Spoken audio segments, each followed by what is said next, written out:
Hello Anantapur welcome back to my channel. All of you good morning friends. ఈ video ద్వారా Anantapuram tomato market యొక్క prices information share చేస్తున్నానండి. So ఈ రోజు వచ్చేసి 8 మండీలకు అయితే స్టాక్ అనేది వచ్చింది.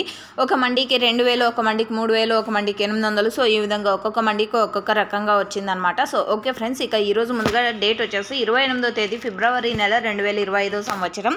ఇక ఈ రోజు స్టాక్ తీసుకుంటే కనుక దాదాపుగా 16,000 ప్లస్ బాక్సెస్ వచ్చిందండి. 8 మండీలకు మాత్రమే స్టాక్ అనేది వచ్చింది. దాదాపుగా ఫార్మర్స్ అన్న వాళ్ళు ఎక్కువగా వచ్చేసి కన్వీనియంట్ ఉన్నటువంటి తోటల్లో అంటే క్వాలిటీ మంచిగా ఉంటే కనుక బయర్స్ వెళ్ళి అక్కడే లోడింగ్ అనేది చేసుకుంటున్నారు అనమాట తోట మీదనే. సో ఓకే ఫ్రెండ్స్, ఇక ఈరోజు ప్రైజెస్ ఇన్ఫర్మేషన్కి వస్తే కనుక 100 రూపాయల నుంచి 130 రూపాయల వరకు ఒక్కొక్క మండీలో ఒక్కొక్క సూపర్ టాప్ అండి. 8 మండీల్లోనూ సో ఒక్కొక్క రకమైన సూపర్ టాప్ అనేది పడింది. సూపర్ టాప్ అనేది 1-2 లాట్లు మాత్రమే పడతాయి. ఇక యావరేజ్ విషయానికి వస్తే కనుక ఫార్మర్స్ అన్న వాళ్ళందరికీ యావరేజ్గా అందిన టమోటా ధరలు వచ్చేసి ఈరోజు 30-40 రూపాయల నుంచి 80-90 రూపాయల వరకు నడిచిందండి. 30, 40, 50, 60, 70, 80, 90. సో ఇవన్నీ కూడా యావరేజ్ ధరలు.